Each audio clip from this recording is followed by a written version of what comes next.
Hawkeye fans, welcome back. Well, let's get into what feels like the second half of this season. We're coming off the bye week, hoping some of our guys are feeling better. We're going to be chatting with Koen Entringer today. Fantastic interview, fantastic guy. And then, of course, we're going to be previewing the Wisconsin game. Welcome back. This is Talkin Hawks presented by Hills Bank.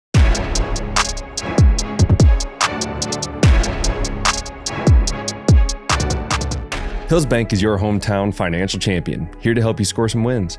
Because at Hills Bank, managing your money is easy. They've got 19 local branches, 40,000 surcharge-free ATMs around the country, and online account access anytime. Plus, Hills Bank is the bank on campus at the University of Iowa. So whether you're a student athlete or a Hawkeye superfan, Hills Bank helps you get in the game. Visit us today in person or at hillsbank.com, member FDIC. Hey, Matt. Hey. How's it going? God is good. You're cozy off the bye week, aren't you? Totally. I put on a nice shirt with my pajama pants and some sneakers in an effort to make them not look so much like pajama pants. But I have terrible allergies right now. If anyone thinks I sound a little nasally, that would be why. It's driving me nuts. Yeah. I know. Matt was so sweet and last night went to Walgreens for me at like 9:30 p.m. because I was all out of my allergy medicine. Oh. And if I don't take it every day, it just bites me in the butt real bad. Better than Afrin. Oh, yeah. Yikes. Anybody recovering from an Afrin addiction knows exactly. Talk about this last year? We might have brought it up last year. I don't know. No, Afrin is serious. It's like a nasal spray, but it's like it has makes some you sort worse to make you think you need it more. Something like that. To a point, yeah. It's like your body starts to get used to it, so then you have to like keep using it. You know what I mean? And then she was stuck in the Afrin cycle. It was so bad. I had one like in my car. I had one in my purse. I had one in the golf cart. You had one by your bed. I went by the bed, but like I didn't think anything of it because no one told me that. It was just like in the and Target. You'd be shooting up all the day. Stop. It was just Afrin. It was a nasal spray that was. You can just buy it in the aisles at Target. I'm pretty sure there's a comedian that also brought up Afrin. The 100%. I remember watching this. What's the guy's name? The clean comic. I don't know his name at all. But either way, Matthew. We've gotten quite a tangent. The popular here. Clean comic. Yeah, the guy, he's like a clean comedian. He doesn't swear, talk about anything disgusting. Nate Bargatze, I think is how you say his name. And he talks about like the slippery slope of Afrin. I'm telling you, it's a real thing. They shouldn't just sell that stuff on the Target aisle. The Target aisle. The aisles of Target. I'm just saying. Anyway.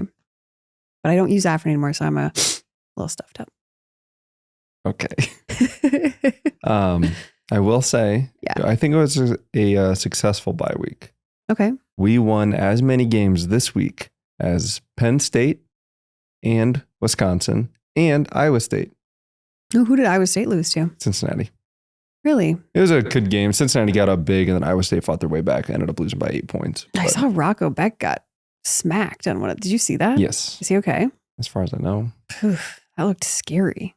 And then that was all I saw of it, though. UCLA got up big on Penn State. Penn State came back, and yet they lost. UCLA was undefeated, or excuse me, They hadn't won. They hadn't won. They were just beaten. That doesn't sound right. UCLA was defeated. That's all you have to say. They were defeated. They were 0-4 and beat Penn State. Penn State had to go out there to UCLA and lost. That's crazy. For like 42-37. I'm pretty sure UCLA fired their head coach a couple weeks ago. So that was big. And then Michigan beat Wisconsin, which we'll get into that in the preview. Wow. But, so we won. Penn State was just like so tired from their Oregon game. There's probably a couple things. So they go toe-to-toe with Oregon in double overtime. We talked about it last week. It ended very anticlimactically on a interception, and then it's like, oh wait, the game's over now. Like it was kind of a weird way to end it. But then, so they played on the East Coast, and then next week having to fly all the way back to the West Coast. Now you can make that argument, but Oregon has handled it really well. Obviously, they're a top 5 team.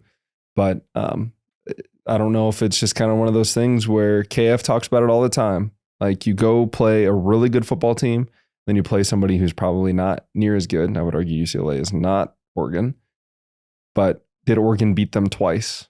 Were they still focused on the fact that they were so close to beating a top 5 team that they allowed UCLA to beat them? But really, Oregon twice. Was anybody hurt from the Oregon game? Not that I saw. I don't know. Whatever. I'm just glad we don't have them the week after they lost to UCLA. give them a good 2 weeks to take their revenge out on somebody else this coming week. Sure. I don't know who they play, but all right. Well, since we had a bye week, there's really not much to talk about in terms of like Iowa football. Let's just be honest here. We're not really the type, and you can correct me if I'm wrong. Maybe you do this more than I do. I don't know why you're typecasting me already. I don't really keep up with like the press conferences and things of that nature. Do you do a very good job of that? I'm not as good, no. We should probably be better, but as we're talking into the mic. But we're not. It's fine. So all I saw was like a couple notes from Tim Lester talking about this week, and you're doing great. Not killing it. And he was talking about like Hank Brown kind of stepping up and taking some of the ones reps. Hopefully Gronkowski. I always am like, is it Gronowski or Gronkowski? What did I say? You said Gronkowski. What did I say? I did. That's what I said. That's what I was saying. I always say Gronkowski or Gronowski, and I always say it wrong. Sorry. That's what I was literally alluding to that. Like, oh yeah, sometimes I say it wrong when I did say it wrong. Yeah, thanks for catching that. This bye week hit you hard. I know. You're still on the bye week. You're so right. You're so right. Technically, we still are. No, hold on. This is a question. Do you think Sunday, my sister and I argue about this all the time, is Sunday the first day of the week or the last day of the week? It's the first. If you look at a calendar, first day. Matt? That's not my reasoning, but yeah, Sunday's the first day of the week. No, it's not. Monday is the first day of the week. Sunday is the last day of the week. Sunday's the bookend, the last week. Yes. Monday's the beginning. I will stand firm in that. And she said the same thing. She's like, oh, it's because of the calendar thing. Whatever. Have you ever seen a calendar that starts on Monday? It looks wild. I start my calendars on Mondays. I do. Do you just like fold it? Or How are you getting the extra S on the end? Okay. We haven't even talked ball yet. No, we haven't done anything. I used the wrong name for our quarterback. We are just... Yeah, he's never coming back now. No, we're on a roll. We are on a roll. Go from Marky G to Hanky B. Nice. Good transition. So anyway, that's all I've really seen. I haven't kept up on like anything. So we did interview Koen Entringer and TJ Hall this week, which is really cool to get a couple of guys on their bye week. They seem great. So there's an update. Yeah, and we'll talk about it going into the interview, but Koen Entringer, way too nice to be on defense. So nice. He smiled like the entire interview. And I'm like, no, you're supposed to be a little mean, a little rough around the edges. Yes. He wasn't any of those things. Yep. So nice and very smart, which you kind of expect from a defensive guy. They have a lot of things to know. A lot of things to think about. Yeah.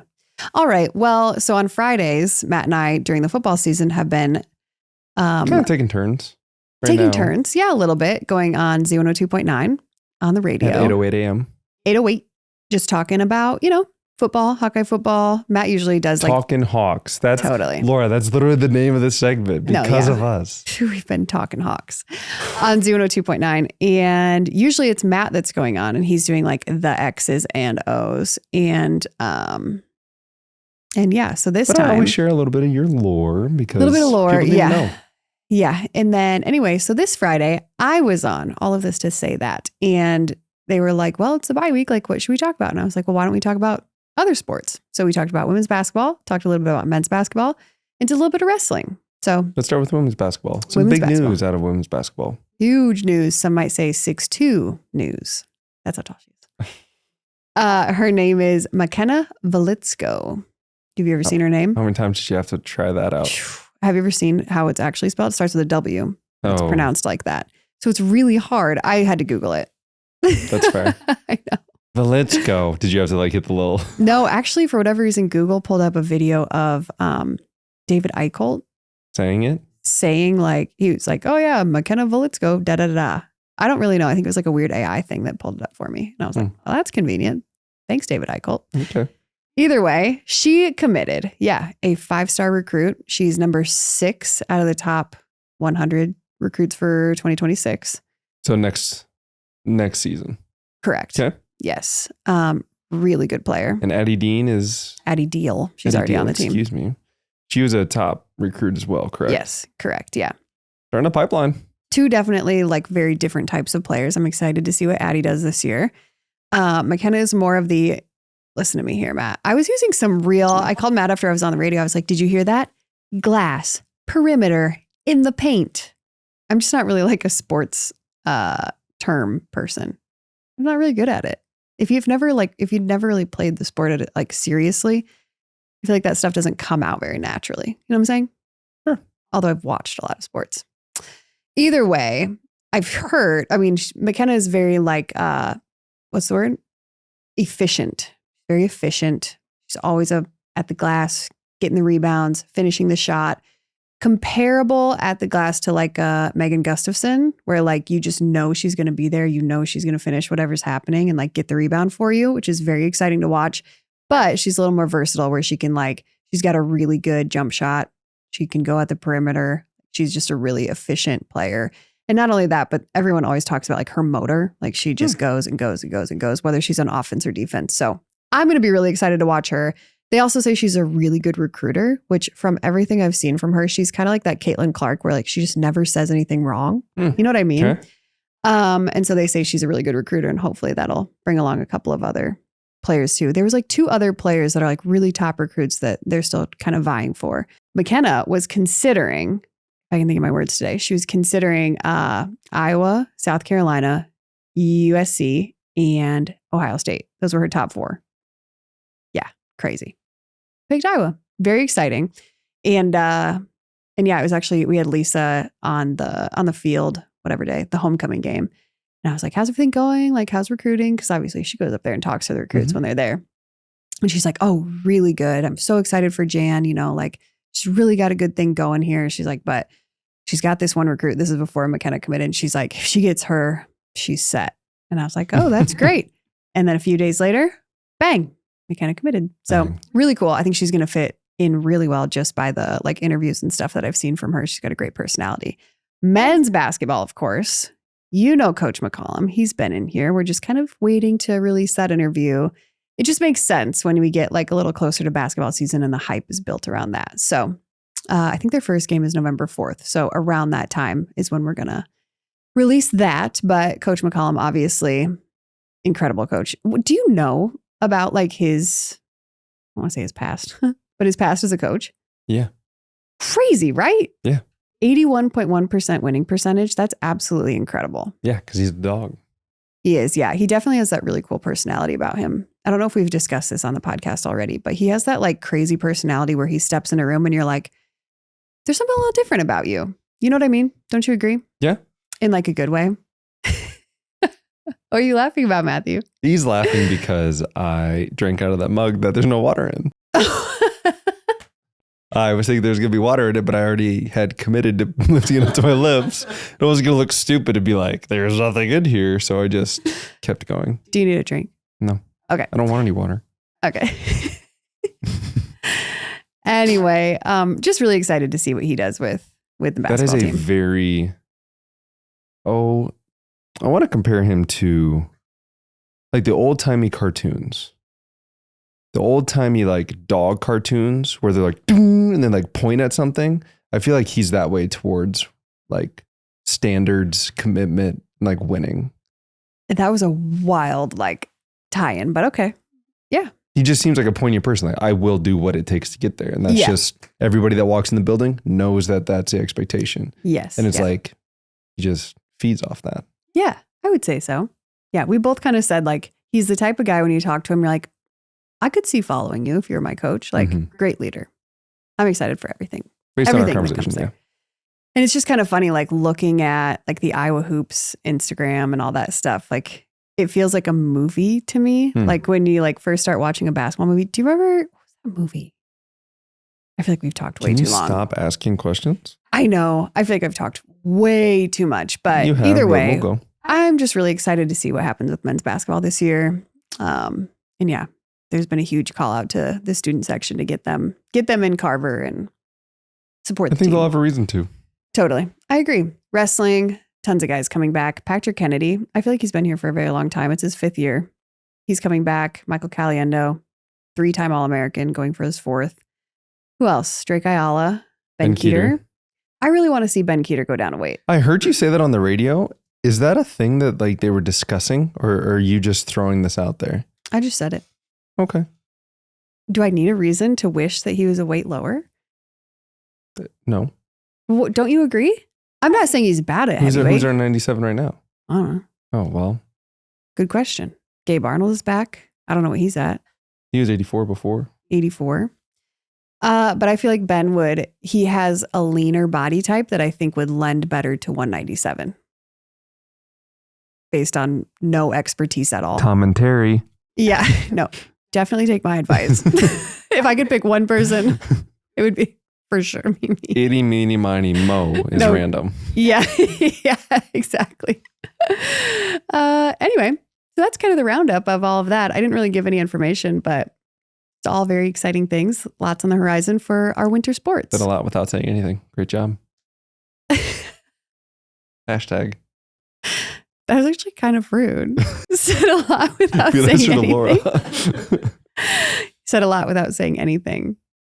That's what people always say KF does at his press conferences. Well, then I'm learning from the best. There you have it. There you go. Anything else you want to put in there? No, I'm just excited to talk to Koen. Let's do it. We can't because you have to do your JB. Oh yeah, my unsung hero thing. Oh my gosh. Okay. My unsung hero for this week. It's kind of more. It's somebody that doesn't get a whole lot of recognition. You could say. Normally we do the athletic training staff because of the amount of work that they do to keep the athletes going each and every week, which is very important, especially with how much they've had to work with Mark or thinking about the guys that have been hurt trying to get back, like Seth Anderson, Jazz Patterson, just with little ankles, things like that. But I'm actually going to go to the grad assistants. Unsung hero are going to be the graduate assistants. Those guys spend so much time breaking down film, and it's everything about a play they have to break down. So if you're watching a play, you might just watch a game or whatever, that's fine. But they have to chart and then input all that information, which sounds kind of like monotonous, which I'm sure it does after any given time. But I mean, they're putting in like 60, 70 hours a week of just breaking down film. So if they see one play, it's okay. It was 2nd and 5 at the 33-yard line and Wisconsin ran a cover 3. So now they have to chart that. And then come back and maybe later, at the 33-yard line on 2nd and 5, they ran cover 3. Okay, well now we're starting to see a trend. And then they have to break down all those types of analytics over the course of the entire game. So that way when you go into the game and it's 2nd and 5 on the 33-yard line, you know you're getting cover 3. So then call the play that you expect or call the play that can beat cover 3.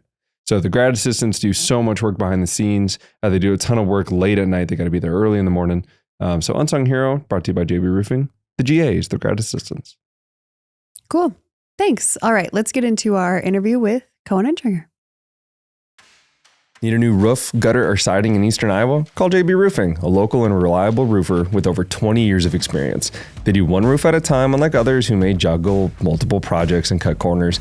They also serve a 45-mile radius around Kelowna and can help you with any insurance claims. No wait, call 319-656-ROOF or visit their website, jbroofingkelowna.com for a free estimate. JB Roofing, the small town roofer you can trust.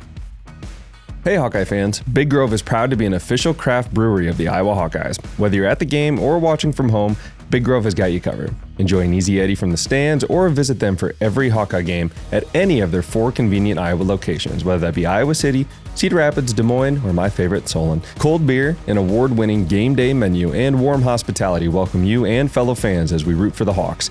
Big Grove Brewery, your official watch party headquarters of the Iowa Hawkeyes. Go Hawks. Big Grove Brewery, an official craft brewery of the Iowa Hawkeyes. Enjoy responsibly. The Appliance Barn, a grand appliance company, offers a wide range of high-quality appliances at unbeatable prices. Whether you're in the market for a new refrigerator, dishwasher, or washing machine, they've got you covered. They also have a delivery and setup department to ensure your appliances get delivered and installed quickly. To find out more, visit appliancebarn.com. Iowa City Tire and Service offers the area's best automotive repair while offering top-notch customer service and a unique environment. They have beer. And that makes them unique? No, but they have a really big dog. Again, does that make them unique? I mean, they have cookies for their customers. Not unique. They have great t-shirts. Still waiting for it. They have arcade games like Dig Dug that I may or may not have the current high score on. Still. What? Okay then, Iowa City Tire and Service has over 640 5-star Google reviews, and ChatGPT even says it's the #1 choice in the area. now that you mention it, those guys are pretty great. Check them out at ictire.com or give them a call, 319-338-5401. All right, Talkin Hawks fans. Well, today in the studio is very exciting. We have Koen Entringer. Koen, how you doing? I'm doing great. Good. We're so excited to have you. Thank you. I reached out to you like right before the season, and you're like, "How about the bye week?" And I was like, "Koen, you're really gonna put us on like a cliffhanger like that?" Yeah. But hey, we made it happen. Yes. So happy that you took the time out of your bye week.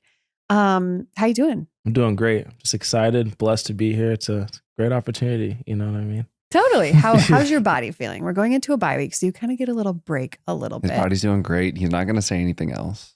I'll be honest. My body was feeling terrible. And then we had the first lift on, would that have been Monday? Mm-hmm. And like the whole lift, I was like grinding through it. And then actually, surprisingly, after I actually felt kind of good. Sometimes it feels good to like get a lift in after the games. I don't know what the science is behind it. I'm not a doctor, but I feel a little bit better now. So that's good. Yeah. Because how many games did you guys play before this bye? Five games. Yeah. So just 5 straight weeks of like just getting absolutely smacked. Well, this was probably the most physical of any of them. Yeah. I mean, Mr. Fourth Down. True. Yeah. No, it was a physical game for sure. I know we try to make it a point to make Sundays hurt. That was like a goal Hayden Large said for the team goal, and I think everybody was hurting on that Sunday for sure. You and Xavier were bringing the heat. Oh yeah, quite a few of them. Yeah. Just meeting at the quarterback. Oh yeah, when he hit the quarterback out of bounds. Yeah. So we do a segment since unfortunately he's never heard the podcast, but I always do what's called the unsung hero. Uh-huh. And essentially it's like giving props to a guy that wouldn't get like the pub. Mm-hmm. So like if I think I had one earlier where Sam Phillips blocked his corner in so he couldn't have contain and we ended up scoring on the outside. Yeah. Like stuff that you wouldn't pay attention to. And mine was Brian Allen because he was the first dude over there after Xavier hit their QB on their sideline. Yeah. And Brian's over there like, trying to get some. Uh-huh. I'm just glad no flags were thrown. Yeah, no, I am too. I had to stay away from there. I was like, I can't get no penalty. Yeah. I thought we were gonna get something. They might push it back or something, but works out Aaron sometimes. Graves was like standing there with his arms up like, come on back. Yeah. But anyway. Well, we always like to start with like just the basics. So where are you from? I'm from originally born in Arizona, moved to Michigan. What would that have been like after my freshman year of high school, and then Oh, Yeah. why? Why'd you move from Arizona there? it was just kind of COVID. Some things happened with my family, and then we just moved to Michigan, and then the rest has been history. Yeah.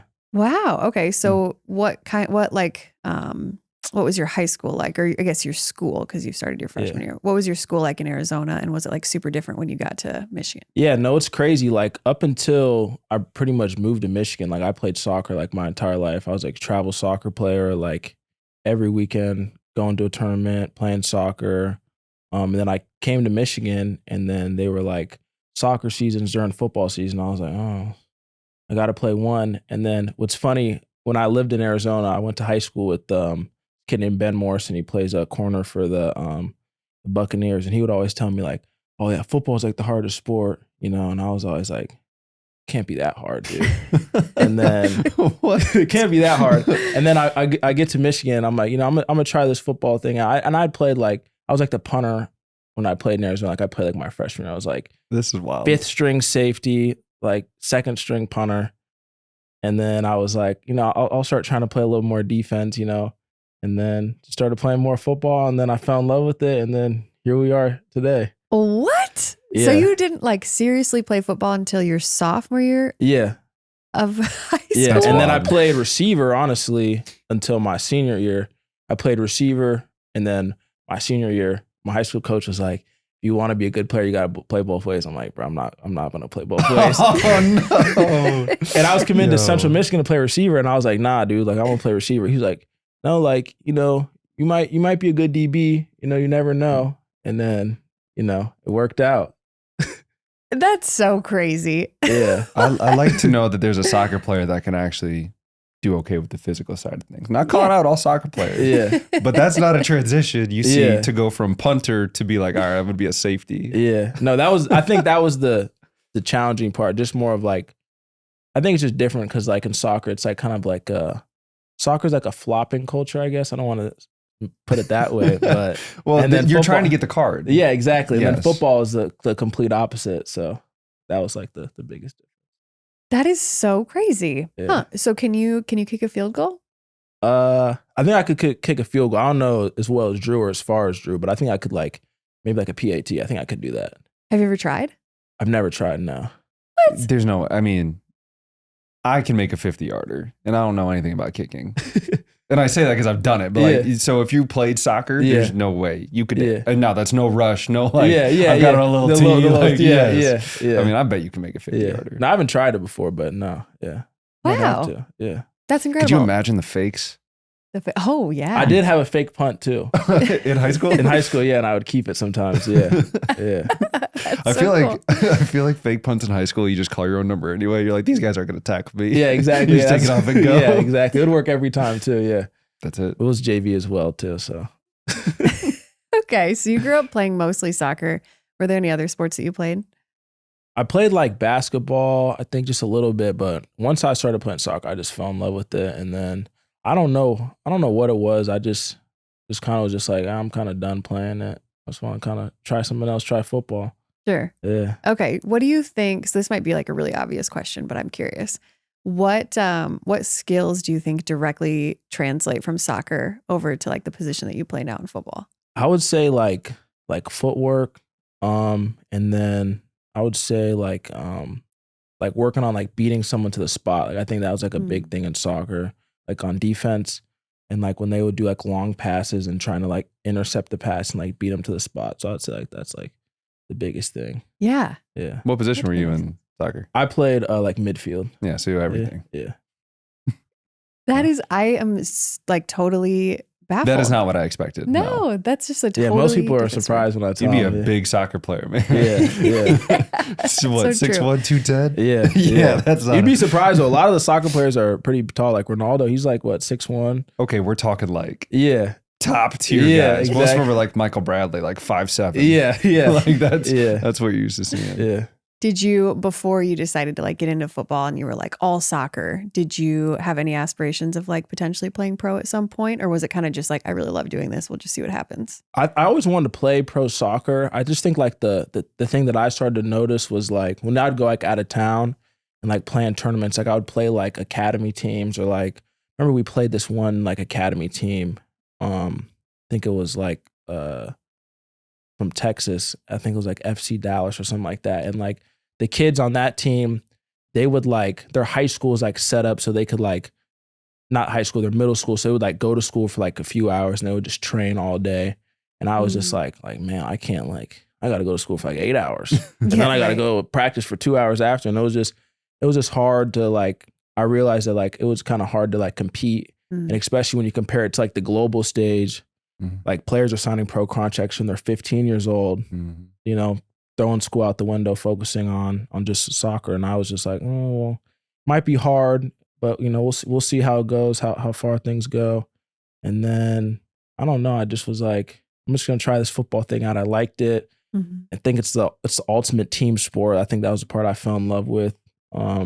You just get a lot closer. I just felt way closer with my teammates playing football than I did soccer. And I was like, well, I love it. I might as well do what I love, and we'll see how it works out.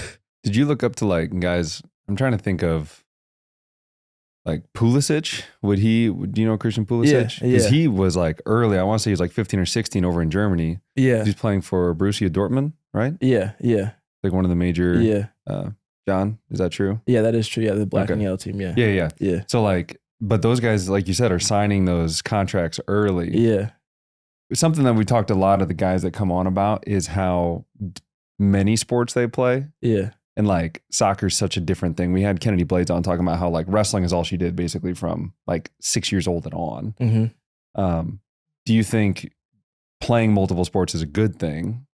And like obviously you pulled things from soccer, but do you think you got a breadth of knowledge kind of like how to handle different situations just because you used different teams? Yeah, no, I totally think that like I feel like football is like the one sport that like is like a combination of every sport combined. And I think that like had I not played other sports, I don't think I would be as comfortable in that transition. Because I feel like whether you're a baseball player catching like an outfield, that's like catching the outfield is no different than being a receiver. Sure. Or like playing defense on basketball is really no different than playing, man corner.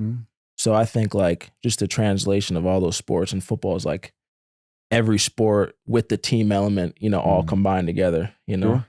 That makes sense. Yeah. Is there any other guys on the team that have played soccer before, or like you'd be able to like go play with if you went out to like an open field, or is that just like not a thing? That's not a thing, but apparently Peep says he was a good soccer player back in the day.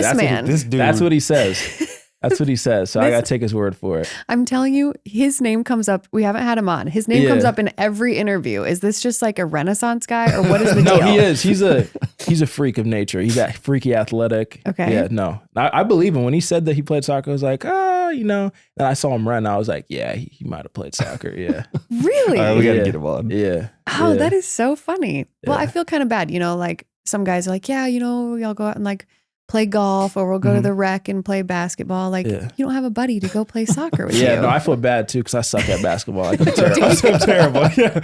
Yeah, I'm terrible. I'm like I'll play defense. Do you still go?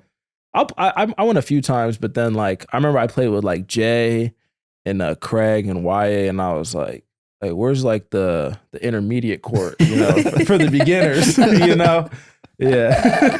I was just a dribble and pass guy when I was playing with them. Yeah. Yeah. Okay. So this is even funnier because everybody that comes on this podcast, like literally everybody is like, no, I'm the best at basketball. Yeah. No, I'm the best. No, I'm the best. No, he's not good. And then we usually have them pick like their starting five. Uh-huh. I'm so glad that we don't have to go through that again with you. Like, we're just going to be honest here. You're just not good at basketball, and that's okay. Yeah. But like Zach Lutmer was on a couple weeks ago. Uh-huh. Yeah. And at the end of the episode, and we'll give you this opportunity too, to be like, hey, what do you want to plug? Do you have any merch? Do you have anything you want people to follow? He said, go check out my high school basketball mixtape. He's good at basketball. I'll give him that. Lut is good at basketball. I'll give him that. I was dying though. Like of anything, he's like my high school basketball tape. Yeah. Lut's good. Lut's good. VandeBergs good. Who else is good? TJ's pretty solid. Yeah, no. That's funny. They're miles above me. I'm like a freshman out there, and they're varsity. Yeah.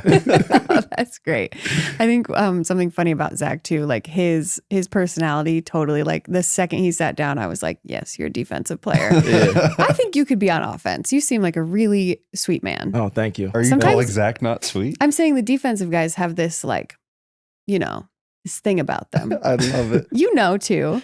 Oh, for sure. But Yeah. I wasn't going to say it. Yeah. I mean, in the best way. You have to have that like, You have to have moxie. Mm-hmm. I don't want to use this word because it's not natural for me to use, Yeah. but like swagger. You know what I mean? You say I don't have swag? Did I just call you out? Did I actually just call you out? Is that a Joking, backhanded compliment? No, I'm not saying that. Yeah. Well, we had Trevor Lauk on last week, and he's like, Jennings nice. Uh-huh. Yeah. Also like really funny without trying to be funny. Yeah. And she said, how do you like turn it on for a game? Yeah. Because he like, was flip the so switch. here. Yeah. So I'll ask you the same question because you are very calm. Yeah. You seem like you're very like humble. Uh-huh. You know what I mean? Yeah. Like, how do you turn that on? I'll be like so honest. I try and tell people this. Like, I personally cannot play football like mad, like at all. Oh, okay. Like I don't know how people do that. I just go out there and just try and just have fun, and it all works itself out. Like, You're right. That doesn't sound like a defensive answer. like I'm just saying, I don't know. that's what I Like, mean. I don't know. I just like tackling people. Like, I think that's like my favorite part of the game. And like when you hit somebody really hard, like it's like, yeah, but it's just also like, yeah, like it's like a good, yeah. You know what I mean? Like I did that, I don't know. I don't know how to describe it. Oh, Yeah, I love but that. That is really funny. Well, I think I probably have like a little for defensive players because obviously Matt played offense. And there was a guy, should I say his name? I'm not going to say his name. I'm not going to call him out. I've already done that. No, he's a lovely man. He smacked Matt in practice one day and gave him a concussion. Yeah. So we were just in shells. Yeah. I ran an under route and he fell off as the cloud corner. So I was like, nobody's across. Like, I'm going to give eyes. Yeah. He threw it and then OJ Yeah. smacked me and I went down. Yeah. So I had to get checked out for a concussion, but our whole offensive lineman chased him. We were at Kinnick. They chased him up into the stands. Really? Yeah. Into the stands. Like, That's it was a funny. whole thing. Yeah. But yeah, he took a cheap shot. I didn't, OJ. Yeah. But other than that, and he and I are both Yeah. buddies now. But Yeah. anyway, That's funny. that's why she doesn't like him. So good. Okay, so you played Hold on, we what? siblings. Do you have any Yeah. siblings? No siblings. You're an only child? Only child. Yeah. He's an only child too. That might be the only. I feel like everybody else has had siblings. Yeah. That's the best though, because it's like all your friends are your brothers, but like you don't have to take them home with you. You know what I'm saying? Yes, I can go be by myself. Exactly. That's why it's the best. Are you kind of a, like, I'm not going to say loner, but do you enjoy like your time by yourself, just growing up without having siblings around all the time? Yeah, I think I definitely enjoy my alone time now, but I think that was just the best part is like all my friends, I was so close to them. They all feel like my brothers, but it was never like I ever had to like argue with them about like the brother stuff. Like, oh, he's taking this from me, you know. I never had to deal with that. Everything was just mine at home. I guess that's the best part. Yeah. I feel like there's probably like, I think there's two schools of thought usually that you see with only children is like, oh, I wish I would have had siblings, or like, this is great. Yeah. You know? I'm in the second camp for sure. Yeah. This is wonderful. It's all about me. That's really funny. What was it like growing up? Did you grow up in like a strict household? Did you have a lot of rules on you? You seem like a very like trustworthy person. Yeah, I think my mom would like to hear that's good. Yeah. I think my biggest rule, I guess, growing up was just like grades. My mom was always on me about having good grades. Mm-hmm. And if I didn't have good grades or my room wasn't clean, I couldn't do anything. And but other than that, it was pretty smooth sailing. Did you ever like have to stay home because you didn't like clean your room, for example? Yeah, there was a few times. Okay. Yeah, there's a few times. Yeah. Gonna make him rat on himself. Yeah. No, there was a few times. There was a few times I didn't have good grades and I was like, you know, couldn't go outside. I was mad. Remember one time I had my mom, she made me go to the game. I was playing soccer and like tell my coaches and like the whole team like can't play because I got bad grades. Oh man, and I felt embarrassed. And then after that, I was gonna say like that. I never did that ever again. Yeah. Oh, that's I'm gonna good. have to keep that. Yeah. We got 3 kids. I'm gonna have to keep that's that. a good one. Yeah. Dang, that's really interesting. Yeah. So even now, to this day, make sure I'm on top of my school. I don't know. Yeah. What are you studying? Sport rec management. Okay. Do you know what you want to do with that yet? After football, of course. Honestly, people always like, kind of laugh, but I kind of want to be a high school coach. I don't know. My high school football coach just had an amazing impact on my life. And I just, I don't know if I want to be a college coach. I know it's a lot of time away from family, but like high school coach, maybe get a dynasty or something, win a few state championships. There you go. Live my dreams through other players, but, something like that. Jeez. That's really cool. Yeah. Actually, so Matt has coached a little bit with like a high school team. And you've said that like college coaching would be really cool. And there's definitely some cool aspects of it. But you've said there's like some things about being a high school coach where like you get them at such a formidable time, right? Mm-hmm. Expand on that. Well, so I stepped away from coaching this past year. I've been at Solon for 3 years. And the kids are the only reason I coach because it's like, I don't care about what foot you cut off of. Like I'm going to tell you to cut off your left to go right and stuff like that. But like, that's not why I'm out here. Yeah. But the kids, they look up to you no matter what. Like college guys, no offense to you, Koen. Yeah. But like other players, now there's money involved. There's some other things that the perception could be changed. Yeah. Now at Iowa, I think it's completely different because it's just the culture sets that expectation. Yeah. But in high school, like they're just out there to have a good time. Like they're not getting paid. They might be the 5th string or 6th string receiver. Yeah. Like you'll see a guy at high school be like, he's never touched the field. Yeah, but he's loving every second. He's loving every second of it. Yeah, exactly. And like that guy can make me feel better. But at the same time, like how do I make these guys be better men that then go out into the real world as better men? Yeah. And even I might only have them for 2.5 hours, but can I make that 2.5 hours, make them better football players? But how can I impact them long after this 3 months that I'm with them? Yeah. And that's the impact that you can have with those kids. Yeah. But one of the things that like I learned so Bobby Kennedy was my receivers coach at Iowa. I've said this on the podcast, but yeah, I get you watching. I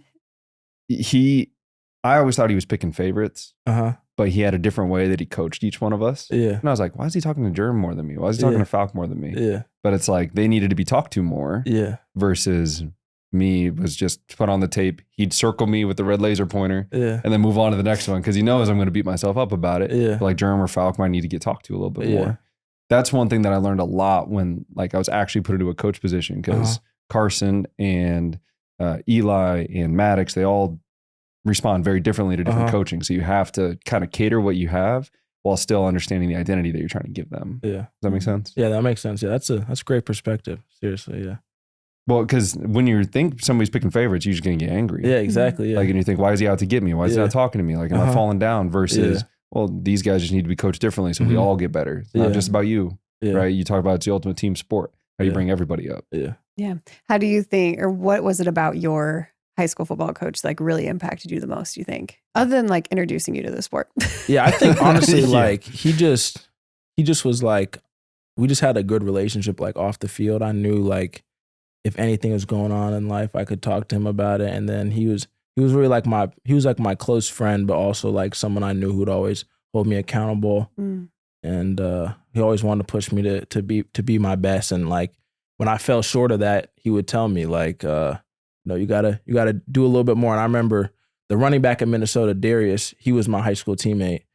And like it would just me and him the whole practice going at it. Like one-on-ones, like I play receiver, he play DB, or we're doing like some sort of like running back drill. Like he's a running back, I'm trying to tackle him. And he would always just like tell me and him like, you guys got to give more. Like if you guys want to play in college, it's going to be 11 of you guys going against each other. So, you know, you got to push yourselves every single time. So I just appreciated him and just his support and his guidance. You know, he's had both of our backs since then and always calls us up. He even called me up today. So yeah. That's cool. That's really cool. You said the other guy was what, Darius? Yeah, Darius. Where does he play? He plays at Minnesota. He's the running back from Minnesota. Really? Yeah. Was I supposed to know that? You're looking at me like I was supposed to know Well, he that. said it about 3 sentences ago. But Did he really? Yeah. I'm so sorry. No, you're all good. I must You're have missed all good. Yeah. That's tough. Yeah. Why are you looking at me like that? Did you go to a big school?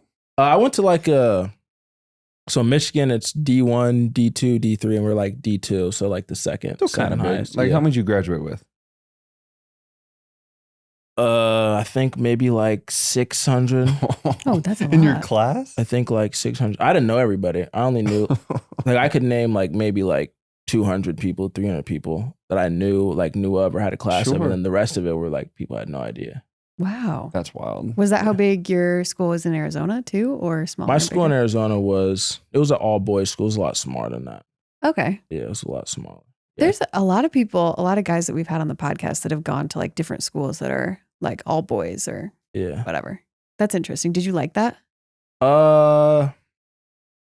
It's also freshman year of high school. Yeah, it's right? also freshman year of high school, but like still, I think it's good, but I think you got to do the co-ed. I think the co-ed's better in my opinion. Okay. You know, I just think there's just like certain like things you don't really learn about when you're in an all boys school. Because they just like, it's just different. It's like a locker room. Oh, sure. Especially like the school I was at, I didn't even think I had a female teacher. So it was like the whole facility was like, the whole building was like just dudes everywhere. Testosterone. Yeah. Just through the roof. Yeah, through the roof. Exactly. Yeah. Exactly. Wow, that's crazy. Okay, so tell me about you don't start playing football until you're a sophomore. And then And somehow. you're a Backup punter before that. And then somehow you end up at the University of Iowa playing Division I football on Saturdays in front of 70,000 people on ESPN. Like, how in the world? Like, how did that process happen? Because I think if you laid out that scenario to the average person, like the average kid or the average parent of a kid today, I think they'd be like, what? Like, but not possible. That's not a thing, you know, because it's just like youth sports are so crazy. And anyway, I'm not going to go down that rabbit hole, but like lay that out for me. So sophomore year, you start playing football. And then what did the recruiting process look like through all of that? Yeah. So sophomore year was, I played soccer. It was like in between COVID. So like I was there my sophomore year in Arizona and then played soccer. COVID happened, moved to Michigan, junior year, playing some receiver, not really, you know, it's like really my first year playing varsity football. So like, you know, trying to figure out what's going on. Like I was always a fan of football, but it was COVID. My school wasn't open, so I would just like go to online school and I would literally just like watch like all my favorite games. So like, the SEC championship, Alabama versus Georgia. I used to watch that game like every week. And I would just watch like literally highlights, like Jerry Jeudy highlights, Julio Jones highlights. And I would just watch the highlights and then I would go outside to like, cause like where I lived in Michigan, like we had like a little like grass strip and I would like try and like work on the receiver cuts that they would do. And then we'd go to practice. And then if I had practice that day, I would like try that stuff out. And then that off season came and then my parents were like, you're going to junior year, like what's your plan? Like, in 2 years, like you're gonna graduate high school, and then like what are you gonna do?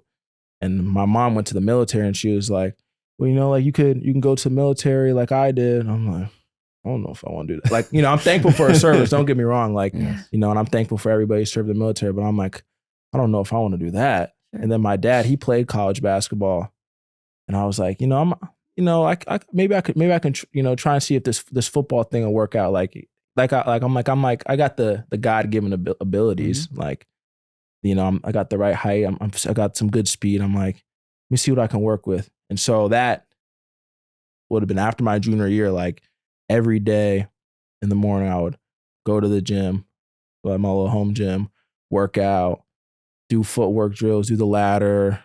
I'm so thankful for my parents. They would drive me to camps.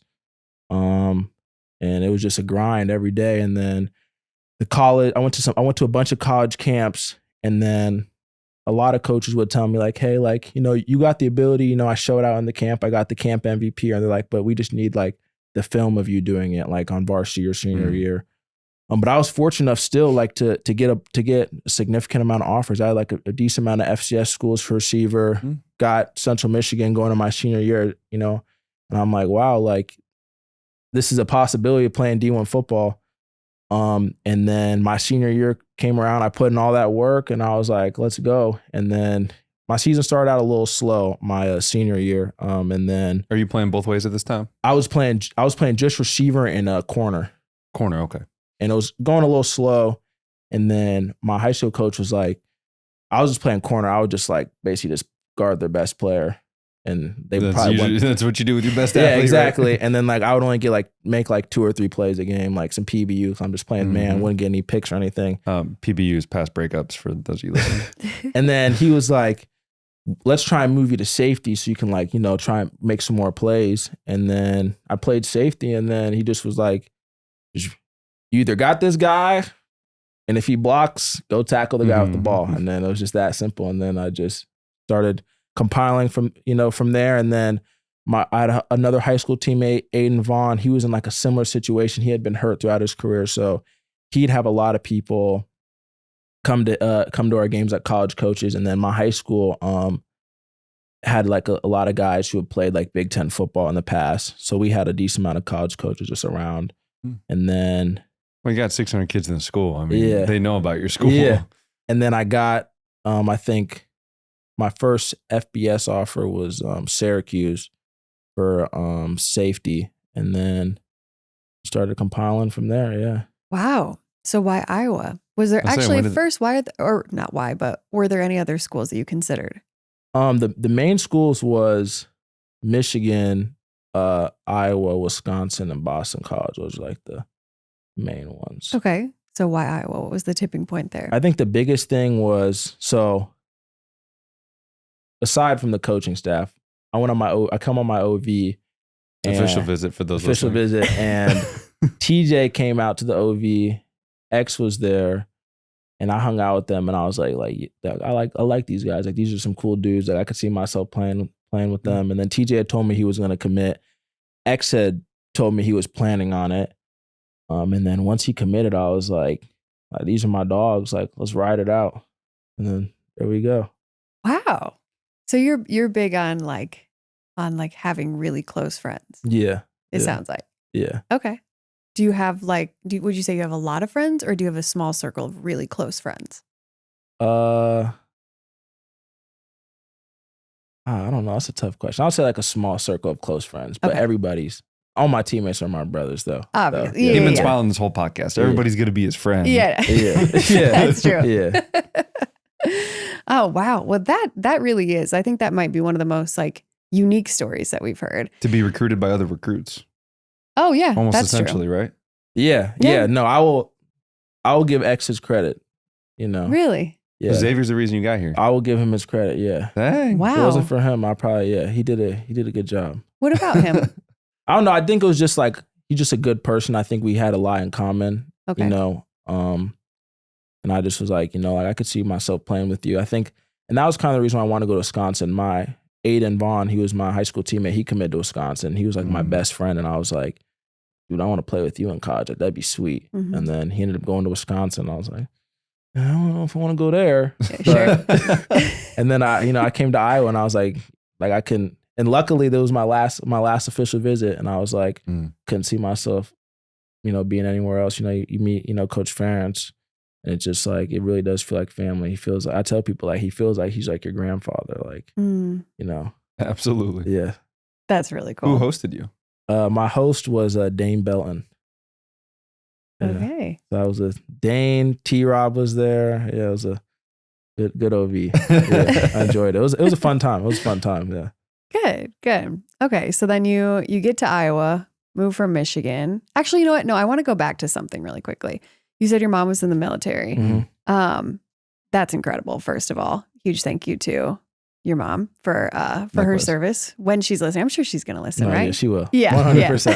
100%. She's going to yeah. make sure that you're representing well, right? Yes. No doubt. I'm sure there's probably some like preconceived notions of growing up in like quote unquote a military household. Like what was that like? What was her like parenting style kind of like coming from that background?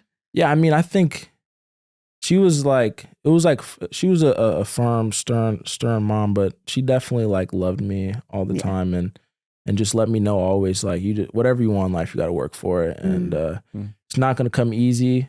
But if it's hard, it's probably worth it. So I think that was the biggest thing. I think she joined the military when she was 17 years old. Oh my goodness. To get her college degree. She didn't even, she had applied to U of A, but like didn't even know that like she could have like, she's like first generation to get a college degree. Okay. She didn't even know she could have applied for a scholarship.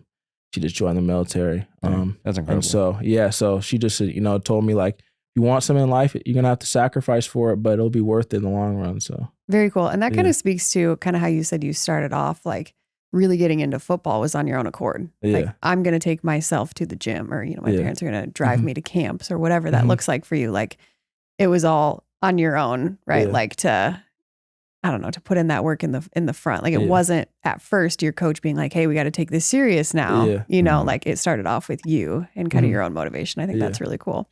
That really speaks to like what your mom wanted to instill in you. So great job, Mom Entringer. Yes. You did it. And your dad, you said, played college basketball. Yeah. Where at? He played at Kansas State for 2 years and then transferred to UC Davis. Okay. 23 before Jordan. That's what he always says. He wore 23 before Michael Jordan. Yes. It's his thing. That's what he always says. That's his thing. Yes. Yes. Okay. So, I love that. Wow. So having a dad that played college basketball, you never really got into it. Yeah. Interesting. Why do He you think himself said he was trash.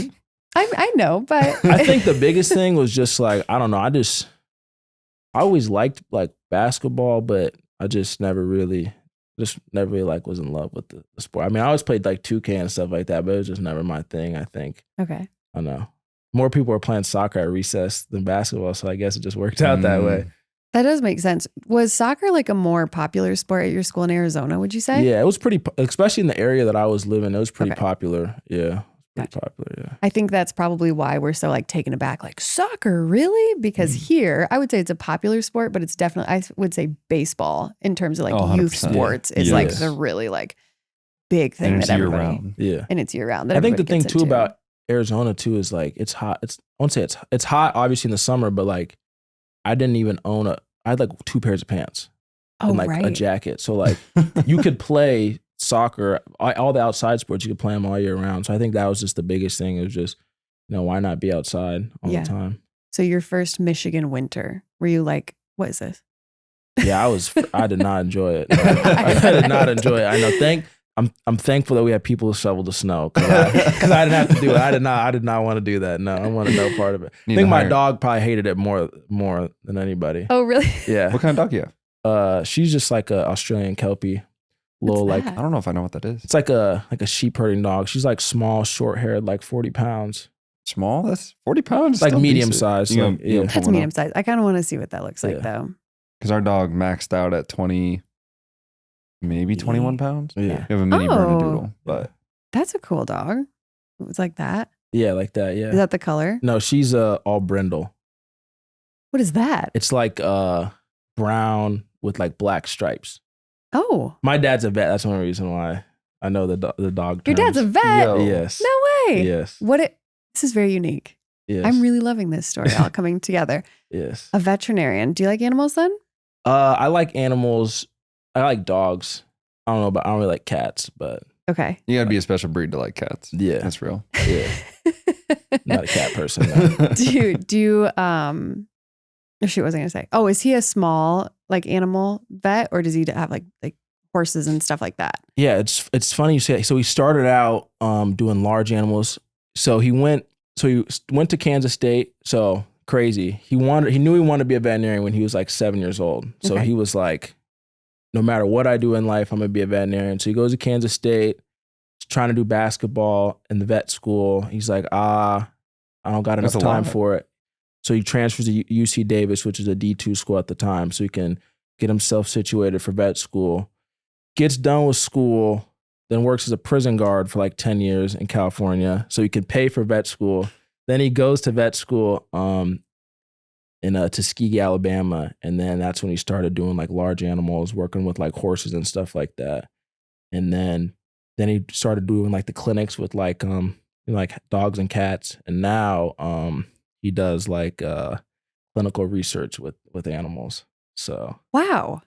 Okay, Yeah. so I just have to say this. Like, yeah, there is no choice but for you to have like the ability to sacrifice in order and like to work hard in order to get the Yes. things that you want. That's in your blood. yeah. Thank Like, you, thank oh you. my Yes. goodness. Yeah, What amazing stories. yeah, yeah. And just I can imagine the stories, maybe he hasn't shared any with you, but the stories he has of being Oh, a I'm prison sure. guard. Oh no, he's got crazy ones. He used to have Charles Manson, like he used to come in and get psych evaluations No. Yeah. He tells me some crazy stories. There's some crazy stuff you hear about that happens in prison. And you're like, I'm never Really? going there. I'll never go there. Oh, Keep your grades up. my Yeah, no, I'll goodness. never go to jail. No, I can't do it now. Well, then it makes sense that you're such a like lovely man because you had a prison guard as a dad and Yeah. an army vet Yeah. for Yeah. a mom. Yeah. That is unbelievable. And to smile through it all. And- Yeah. yeah. Yeah. Totally. And that doesn't take away from the fact that I'm sure they're lovely, loving Yeah. parents, by Oh, the way. yeah. I don't mean Yeah. to make it Mhm. sound like they're like Mhm. this. But wow, that's incredible. Can you share any of the stories that he's shared with you about being a prison guard? Yeah, I'll tell. This is a funny one. Okay. So one time, they used to always give the people trays that were like blue trays, and this one time they changed the trays, like they ran out of blue trays, I guess, and like now they're serving everything like on like tan trays, like just like that they'd put in like their cells. And this dude was like, he went crazy, like because his tray was not blue, and he was like, "There's no mayonnaise on my bread. Like my tray's not blue. You're trying to poison me." And he like freaked out, like he was like trying to attack the guards. Oh no. And they're like somebody like go get this guy a blue tray, and they'd like dig in the back, put this dude's food on the blue tray, and then he like acted normal. That sounds like my house, actually. That sounds like my 4-year-old Yes. son is Yeah. like, Yeah. I wanted the Yeah. blue cup. Yeah, And so you have to fix everything and adjust everything. Like, where's the blue? yeah. Wow, that is a morning in my life, if Yeah. I'm being honest. But yeah. Wow. Nice. And Charles Manson came through. Was that, I had to imagine, like, even just being in the presence of like somebody like Charles Manson would have to be like, ooh, just a little bit eerie, right? Yeah, no, he said that like a lot of those guys, like you knew something was wrong with them. You just, Yeah. it was kind of like Just from this- afar. Yeah.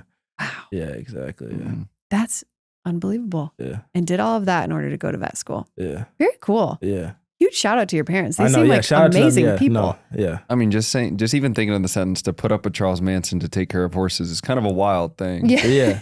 Yeah. No, I don't. I tell them all the time, like, there's a lot of choices of jobs. I don't know if I would be a corrections officer, you know, Yeah, maybe like sure. like a mall cop, security guard. So many Mall cop. choices. Yeah. Yo, could you imagine Yeah. Cohen running you down in Mall Cop?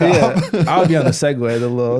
No, true. Yeah, that's why I told him. Yeah, the options, but prison guard, you know, and it was in California too, in like the '90s too. So like, that should let you know too. Yeah. Wow. So Yeah. here's an idea. If you ever have to sacrifice and like do a job like that in order to do something else, you know what you should do? You should be like a security guard on the sidelines of football games. Mhm. And then if there's like one of those weird like streaker people Yeah, or like whatever, you could be the one to run them down and tackle them. And be just like the punt. yeah. That's actually not a bad gig, and you get to watch the game for free too. Exactly. Not a bad gig. It's not a bad gig. Just an idea. Very cool. What do you like to do with your time outside of football, Koen? Outside of football, I like to watch movies. That's like my go-to. I'm a big movie guy. Yeah. Favorite one? Favorite. I don't know if I have a. We'll go like top 3 or top 5 if you need. Top 3 movies. I'm gonna go Good Burger. It's always been one of my favorites. I'm gonna go Django. And then my third one. 2 very different movies.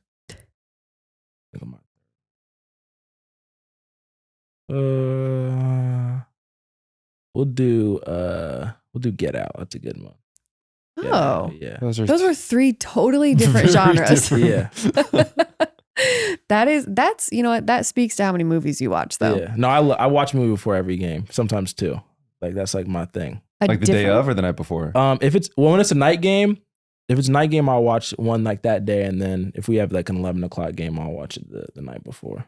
Really? Yeah. Is it just kind of like take your mind off of whatever? Yeah, I think it takes my mind off of it, and then sometimes like I'll watch some I haven't seen. Sometimes I'll watch some I haven't seen in a while. Like versus Indiana, I watched Space Jam. I hadn't seen that in like forever, so I watched that. So that's why you had such a good game. Yeah, I don't know if it was that. MJ mentality. Space Jam, yeah. And then the week before that, I watched. You ever seen Fistful of Dollars? No. With Clint Eastwood. Good Western movie. Okay. Yeah. I feel like the array of movies that you've given us, though, that does speak to how many you've seen, because those are all completely different. Completely different. Huh. Okay. Also, you have to have a really good attention span to pay attention to movies these days. Yeah. I can't do it. I don't know. I grew up around the TV. Okay. I don't know if that's just being a only child or whatnot, but I just love the TV. Yeah.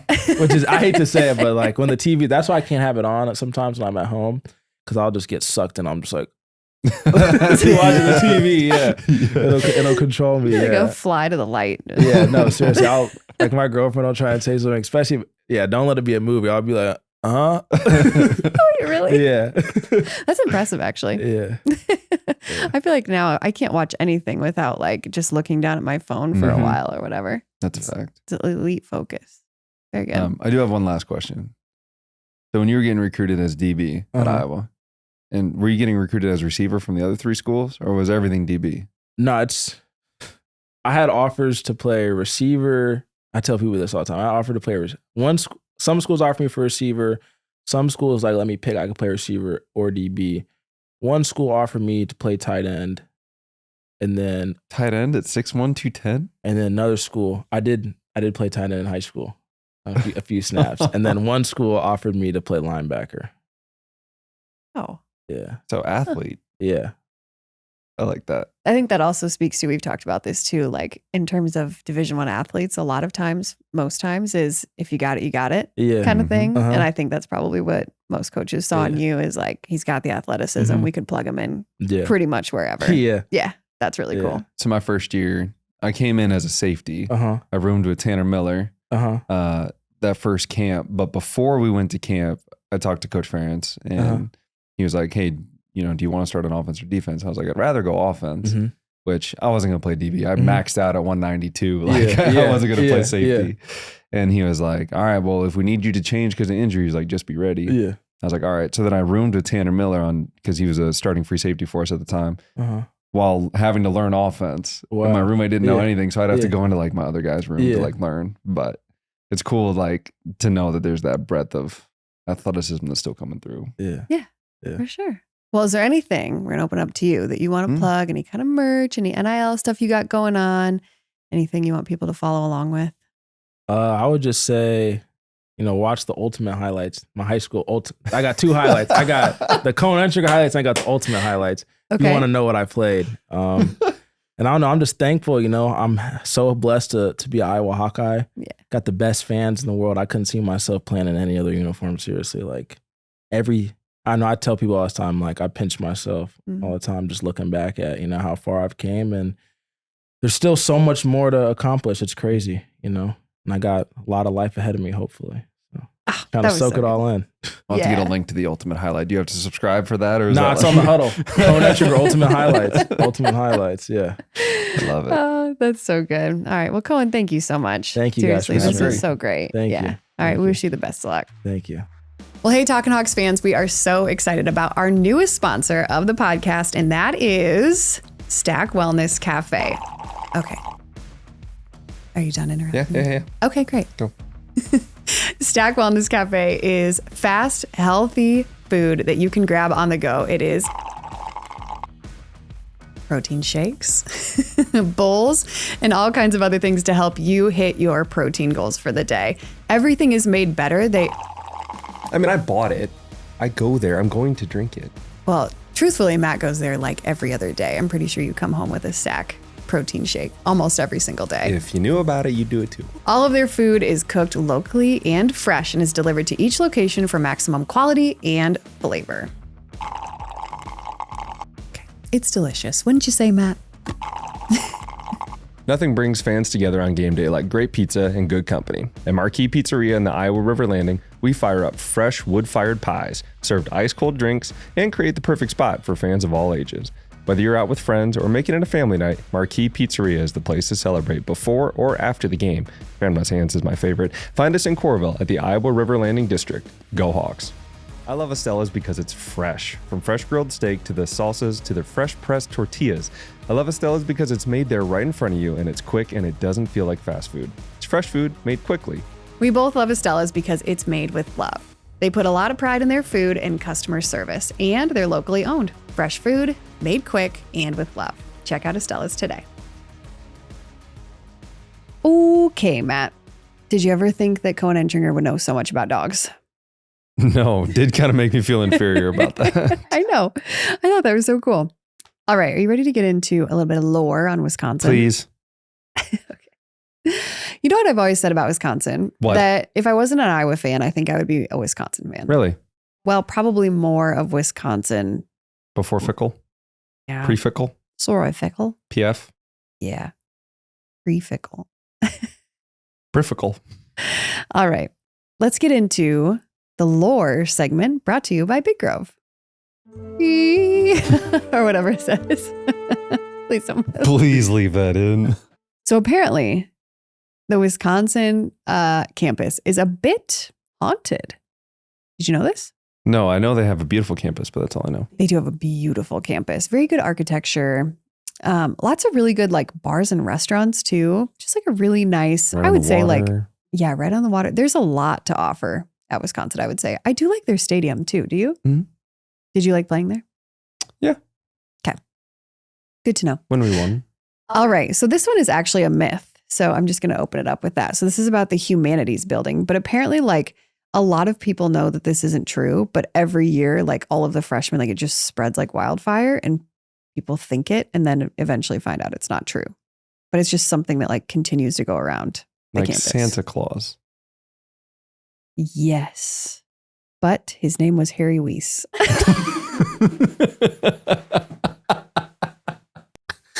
I feel like these just keep getting more and more unhinged. Tell me about Harry. Okay, I'm so sorry. All right. So the humanities building, okay? Focus up. I accidentally pushed the button where my phone is listening to me. All right. So there was an architect whose name was Harry Weiss. And he was hired to build the humanities building and to like design it and all of the things that an architect does. Well, he spent like hours and hours and hours on creating this building. And it's said that there was just a simple error. And some people say it was an upside down blueprint and the building was built facing the wrong way.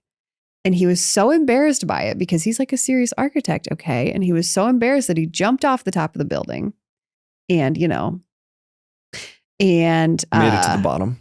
Correct. Yes. And that his ghost now haunts the halls of the building. But it's not true because this guy, Harry, built it exactly how he was intending to build it. And he lived for like 30 more years, became super wealthy, and built a bunch of buildings in Chicago. Where did you get the information?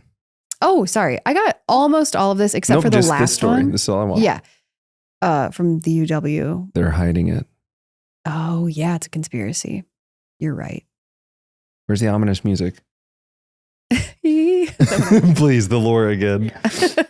Replay the animation. Yeah. Okay. The next one is about the memorial building. I'm sorry, the memorial library. Excuse me there. So Helen Constance White. That's a normal name. We can do that one. She was a professor at UW starting in 1919, and she was the first ever woman to chair the English department. So she was kind of a big deal. Okay. She's got a building named after her, but it's said that she doesn't haunt the building that's named after her. She actually haunts the memorial library, and people swear that they've seen her ghost just like walking around all the books, and like they've heard her whispering and stuff. What is she whispering? I don't know. Don't check out that book. Yeah.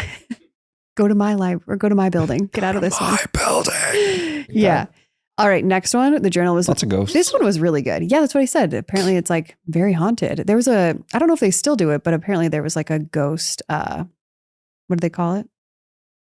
A ghost tour. There it is. Like a haunted tour of like the campus. You can go to each one of the ghosts. Where they tell you like a meet and greet. Yeah. Yeah. No, it's like, you never seen a ghost tour before? No. Oh, well, you just go around and be like, oh, they basically tell these stories. Okay. From my understanding. All right. The next one is the journalism and mass communication building. This would be up your alley. This is where I would go. Yeah. And if I heard this story, I would never be there after dark. All right. So they have what's called the Daily Cardinal, which is like the Daily Iowan. Same thing, student run newspaper. And I don't know if they do TV there too. I'd assume so. But anyway, Orv is his name, ORV, Orv Larsen, LARSEN. Ooh, thank you. A little bit weirder too. I was nervous. He was the printer for the paper for a long time. So not like the printer. You know what I'm saying? It was a physical person. Correct. In yes. charge of printing. And after he passed, the winter after that, the printer just randomly turned on. This is now the machine that we're talking about. Okay. Yes. Not the person. The printer just turned on one night and it spat out a letter or like a paper that said ORV in all capital letters, AKA his name. So they say that like was kind of the starting point of it being haunted. Okay. But they always said that he worked the third shift. So he was there at night and he would bring a beer in with him a lot of times, but he didn't want people to know that he had a beer. Well, yes. And there's no alcohol allowed in the building. And so when he would open up the can and it would do the pop, he would cough over it. So nobody heard the pop of the can. And it's said now that randomly at night in that building that you will hear a mysterious cough through the halls. So there's that. This is my last one. Okay. 3 ghosts. Okay. Yeah. This was a combination of like some articles from the UW website and then also from a Reddit forum. Okay. So it's a little combination, but I didn't know that they had a zoology at Wisconsin. Did you know that? No. Me either. But back in 1983, they got a giant rhino. It was 3,200 pounds, a white rhino donated to them for like research, I guess. Cause I think a lot of times they get like deceased animals, I would assume. Okay. Right. Like for research purposes and they just donate to them. So anyway, they got it from the Milwaukee County Zoo and it said, took one last wild ride to Madison, literally, that the tarp blew off on the highway as it was headed to UW Madison's Picnic Point. So it's dead at this point? Yeah, which is where they ended up burying it, the Picnic Point on the campus, I guess. But they buried it there. But I guess the tarp blew off anyway. They got the tarp and then put it back on. But that was just like kind of an aside. They buried it at Picnic Point on campus. And the reason that they did that was so that flesh-eating beetles would take all of the flesh off of it and then they could study the bones and like keep it in the zoology department as like a thing to look at. Yeah. Isn't that interesting and kind of disgusting? Well, there was something there. Well, actually, keep going if there's more to that story. Well, so they tried to dig it up in 1995, but it wasn't done yet. And the beetles like still hadn't eaten all of the stuff off of it. So they reburied, like they put all the stuff back over it like, well, I guess we'll come back later and then redug it up in 2002. Was it ready in 2002? Yeah. Nice. And it's a campus legend with quite the road trip story is what they say. So then I was looking on Reddit just because, I like to look on there just to see what kind of weird stuff I can find for as a little aside here. And this person, Jimly Legolas, I don't know. Legolas? Wait, maybe. I don't know. Legol. AS Legolas. Okay, continue. Sorry. He or she, I'm not really sure if Gimli is a girl or boy, but I volunteered in the zoology department for a number of years, not too long ago. This was 4 years ago. We never kept huge skeletons articulated so that the vet department would take the huge animals like rhinos and cut them apart into smaller, manageable pieces. Then in the zoology museum, we would work to remove as much flesh or fat and tendons as we could. Then you let that piece of bone and bits of meat dry out like a jerky type texture, and then into the flesh-eating beetles to finish the rest. Thanks. So anyway, if you're eating your breakfast while you're listening to that, I'm sorry. That was the end. Huh. Well, I know about like the quote unquote flesh-eating beetles because I remember when we went hunting with your brother and we shot some hog hunting. Yeah. And killed the hogs. They took the head and they said, hey, bury this when you get home and then you'll have like the mount of the head. So they're actually still in your brother's backyard somewhere. Oh, that is so sick. I wondered if he knows where he buried him. He said he forgot. Oh, good. Okay. Because I asked him about it. I was like, hey, is that about ready? And he's like, I don't know where I put him. Probably had to eat the chicken coop. That's hilarious. And sounds exactly right. Yes. All right. Tell me about Wisconsin, the air raid, Wisconsin. Yeah, they're not. Present fickle. Now fickle, NF. It's just not your normal Wisconsin. They're sitting at 2-3. They were 2-2 going into that game. It's just so weird to see a team make such a 180 of because Paul Christ was really good. They won a lot of games with Paul Christ. They won a lot of games with Brett Bielema, Barry Alvarez before him, all running similar types of offenses. Just taking the homegrown Wisconsin boys up front, the farm boys, and then just get some dog running back behind them to run for 5,000 yards a year. And that was the formula. And they would win 9-10 games just because that's what they were built on. Ever since they've kind of started to flip, and I think this is where we as Hawkeye fans need to see what could happen. Because I think it's hard to realize exactly how hard it is to win 8, 9, 10 games every year. And like we said, we've been winning 10 games every other year. It might be 7, 8, or 9 in between, but averaging probably at least 9 to 9.5 over at least since 2020. Yeah, to take a completely different idea of what the offense looks like, because I think Iowa has done some new things, right? Like we saw the slow RPO on the pistol against Iowa State. We've seen a little bit more end arounds. We've seen some really cool play calls of like Hayden Weegan doing a fake jet and then a quick screen out in the flat, but we're still going to run the ball, right? Like that's still how we're going to do it. We're going to have the 5 guys up front. They're going to set the tempo for the rest of the game, the rest of the players. And they just aren't that team. And when you don't establish a good front 5 or on defense front 4 in the Big Ten, it just doesn't bode well for your season. It really doesn't. So they're sitting at 2-3. I don't know how much longer Coach Fickle is going to be there. It's sad to think how short of a leash most coaches get, because I think this is his 3rd, maybe 4th year. And to think like KF was talking about, we were talking about how he's got 207 wins and he had 1 win in his first 2 seasons. Like they'd fire you nowadays, right? Like you wouldn't be able to go through that learning curve.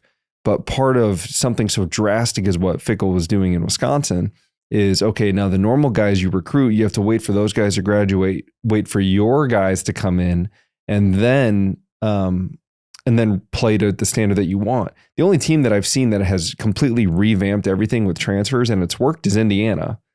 And they've got a head coach that I think is used to that. Yeah. Because they're a quarterback now whose mock draft was a top 5 pick in this upcoming NFL draft. He was a guy from Cal and just plopped in this year. So Indiana's the only one where I've really seen a ton of transfers like actually work out. It's just unfortunate that Wisconsin has shifted so different from what their identity had been for so long. And I liked Wisconsin. I grew up. Had they offered me, I probably would have gone there. it was just a walk on, and I didn't have the money to pay for school. So like, that's just kind of the way it went. But so I do silently cheer for them sometimes. That being said, defensively, they do a lot of the same things. Still a 3-4, one of those guys is going to blitz. Against Michigan, they actually blitzed a decent amount. Not necessarily to the point where they're going cover zero on the back end like we did last play against Indiana, where they got the quick slant. We just missed the open field tackle. But they blitz, and then they almost have like a zone match scheme where it's like, all right, I'm going to stay in this area. And if somebody comes to my area, now I've got a man-to-man. They call it a match, but it's a little bit more diverse on the back end of it. And with the 3-4, I say it every time because it's just different than facing a 4-3. Is you have to know who's going to come, because the 3 down linemen 9 times out of 10 are going to be the one coming. And there's going to be one more of those next 4 linebackers that's going to make it 4 rushers. That's just the way it typically goes. So they have to know that up front.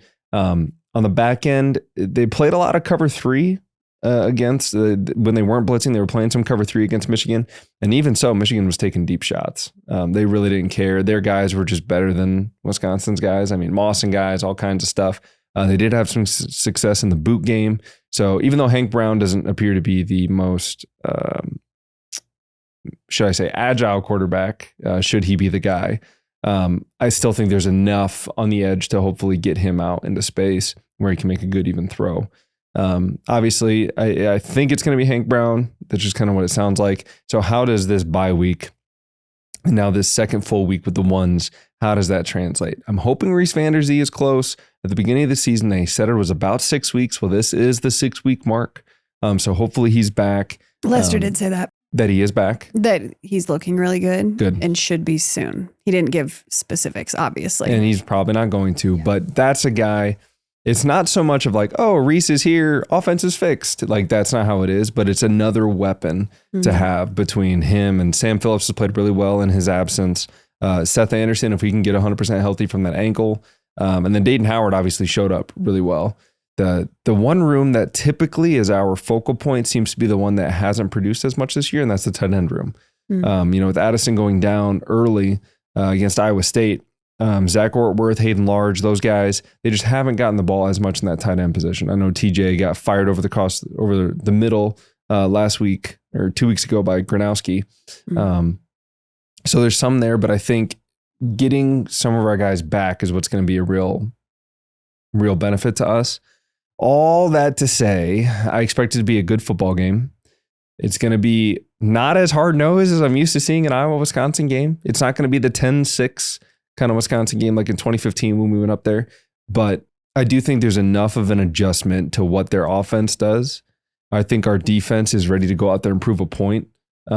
We just haven't had the turnovers, and I'm waiting for that to kind of kick in, and I think this is the game where it is. There were a couple times where he was throwing it into double or triple coverage, Wisconsin quarterback, and so I kind of expect the same. Also, I just want to let you know you've been calling him TJ. His name's DJ. That hurts. Yeah. And this is how you say his last name. You and Trevor were having a hard time with this. I'm just going to play it. This is from the Hawkeye Sports app. The Hawkeye Sports app. Shout out. Here we go. DJ Vonami. Vonami. All right, I got it. Yeah. It looks like Vonami once you hear it. Okay. Shout out DJ. Sorry, DJ. Anyway, so I think that there's going to be a point here to kind of push this thing forward. I think we still have a ton of opportunities in front of us. I don't know about the 12-team playoff, but we've been really close with top teams. We've got 2 more